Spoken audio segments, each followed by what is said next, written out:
चलिए बच्चों, हम अंडरस्टैंड करते हैं आज bond line structure of organic compounds. तो बॉन्ड लाइन स्ट्रक्चर को समझने के लिए हमें क्या क्या चीज़ों की ज़रूरत होती है वो एक बार हम समझते हैं। कि हमें पता है कि कार्बन कितने बॉन्ड बनाता है, 4 बॉन्ड बना रहा होता है। ये ध्यान रखना है कि किसी भी कंपाउंड में हमें कार्बन की जो बॉन्डिंग है वो हमें 4 कर देनी है, ठीक है, जब भी हम कंपाउंड को ड्रॉ करें। ईच कॉर्नर एटम, जब बॉन्ड लाइन की बात करी जाए तो ईच कॉर्नर एटम, जो भी कॉर्नर एटम बन रहे होते हैं वहाँ पे कौन होगा, कॉर्नर पे कार्बन एटम प्रेजेंट होगा। अगर लाइन बन रही है तो लाइन का मतलब होता है बॉन्ड, है ना। और बॉन्ड कौन सा होगा, कार्बन टू कार्बन बॉन्ड को लाइन में रिप्रेजेंट किया जाता है ना। लाइन का मतलब बॉन्ड है, सिंगल लाइन है तो सिंगल बॉन्ड है, डबल लाइन है तो डबल बॉन्ड है, और ट्रिपल लाइन है तो ट्रिपल बॉन्ड है ना। कार्बन टू हाइड्रोजन बॉन्ड्स को बॉन्ड लाइन स्ट्रक्चर में नहीं दिखाया जाता है, ठीक है। चलिए अब हम आगे बढ़ते हैं। अब मान लीजिए कि किसी स्ट्रक्चर में ना हमें इसकी बॉन्ड लाइन स्ट्रक्चर दिखानी है। ये मैंने ना ये बॉन्ड लाइन स्ट्रक्चर दिखा दी, ये मैंने स्ट्रक्चर बनाई। अभी अभी मैंने आपको एक्सप्लेन किया कि each corner atom represent carbon atom. ये कॉर्नर है इसके, तो ये कार्बन एटम होंगे, है ना। अब आपको देखने से पता चल रहा है कि इसमें कितने कार्बन एटम है, 4 कार्बन एटम है। तो आपने 4 कार्बन एटम को लिख दिया लाइन में। अब इसमें आपको ये देखना है कि कार्बन टू कार्बन सब जगह सिंगल लाइन आपको दिख रही है, तो आपने ये सिंगल बॉन्ड बना दिया। कार्बन मैक्सिमम कितने बॉन्ड बनाता है, 4 बॉन्ड बनाता है। कार्बन को अपनी टेट्रा वैलेंसी पूरी करनी होती है, तो इस वाले कार्बन एटम से आप कितने हाइड्रोजन को अटैच कर सकते हैं, 3, क्योंकि ये 1 बॉन्ड तो कार्बन टू कार्बन 1 बॉन्ड बन रहा है। 3 बॉन्ड्स आपने कार्बन के साथ हाइड्रोजन के साथ बना दिए, तो ये 3 यहाँ पर अटैच कर सकते हैं। अब इस कार्बन से कितने हाइड्रोजन को अटैच किया जा सकता है, 1 बॉन्ड तो ये बन रहा है, दूसरा ये। अब 2 आप हाइड्रोजन को अटैच कर दीजिए। इस वाले केस की अगर बात की जाए तो अब इसमें देखिए कि 2 बॉन्ड कार्बन बना रहा है और ये 2 बॉन्ड हाइड्रोजन के साथ। इसमें कितने हाइड्रोजन के साथ बॉन्ड बन सकते हैं, 3। तो ये स्ट्रक्चर बना दी।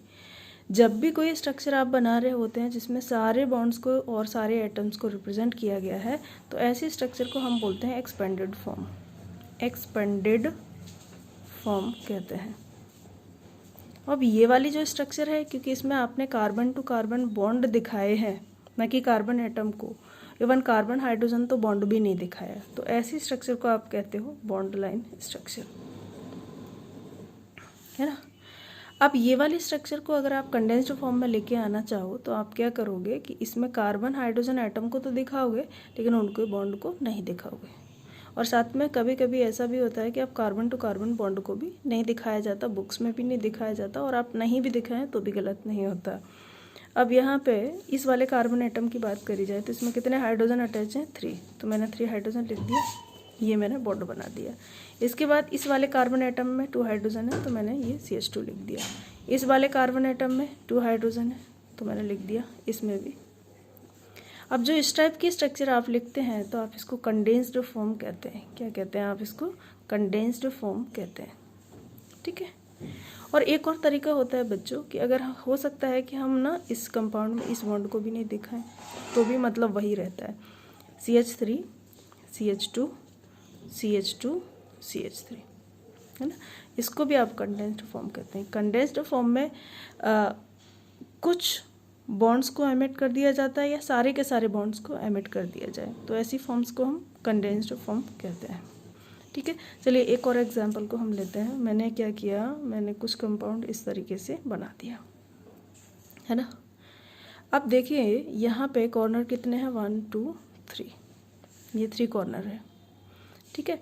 अब इसमें आप देख रहे हो कि ये दोनों कार्बन के बीच में डबल लाइन बनी हुई है, तो यहाँ पे डबल बॉन्ड होगा। तो आपने क्या किया, 1 2 3, ये 3 कार्बन एटम को लिख दिया। यहाँ पे सिंगल बॉन्ड है, यहाँ पर डबल बॉन्ड, ये बना दिया।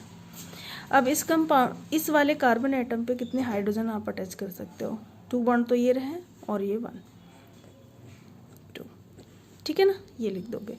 अब इस वाले कार्बन एटम की बात करें तो ये इसको 4 ही बॉन्ड बनाने हैं। अभी कितने बने हुए हैं, 1 2 3 बॉन्ड बने हुए, 1 हाइड्रोजन आपने इसमें अटैच कर दिया, ठीक है। अब हम बात करते हैं इस वाले कार्बन एटम की, 1 बॉन्ड बना हुआ है तो इसमें हम कितने 3 हाइड्रोजन को अटैच कर देंगे, ठीक है। तो ये फॉर्म बन गई। आप इसको ऐसे भी तो लिख सकते हो, CH3 CH2 है ना। तो ये कंपाउंड इस तरीके से बन जाता है। अब बाय चांस ना आपको ना एक कंपाउंड कुछ इस तरीके से दिया हुआ है, यहाँ पे ये कर दिया इन्होंने और ये ऐसे बॉन्ड बना दिए, इस तरीके से कंपाउंड दिया। अब इसके लिए वो कहते हैं ये बॉन्ड लाइन स्ट्रक्चर है। आप कैसे आप आइडेंटिफाई करोगे कि कौन सा कंपाउंड है, क्या है।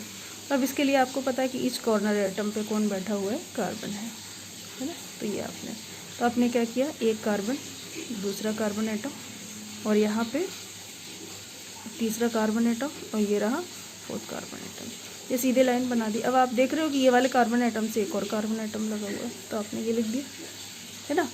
और आपने देखा कि ये वाला कार्बन एटम है, इससे डबल बॉन्डेड ऑक्सीजन है, ये आपने बना दिया। ठीक है। अब बाकी कार्बन की बची हुई वैलेंसी किससे सेटिस्फाइड करनी है, हाइड्रोजन से। इसमें कितने बॉन्ड बना रहे हैं कार्बन, 1, तो 3 हाइड्रोजन लगाने हैं आपको। तो अब आप ना सीधे ही लगा दो, 3 हाइड्रोजन लगा सकते हो क्योंकि 3 बॉन्ड बनाने। अब इस वाले कार्बन ने ऑलरेडी 4 बॉन्ड बना रखे हैं, तो आपको ज़रूरत ही नहीं हाइड्रोजन लगाने की। अब इस वाले कार्बन में कितने हाइड्रोजन लगा सकते हो, 3 बॉन्ड ऑलरेडी यहाँ पे बना हुआ, तो 1 बॉन्ड आपने लगा दिया, तो ये 4 बॉन्ड इसके बन जाते हैं। इस वाले कार्बन एटम की बात करी जाए तो कितने हाइड्रोजन यहाँ पे अटैच किए जा सकते हैं, 1 बॉन्ड बन रहा है तो 3 हाइड्रोजन आपने अटैच कर दिया।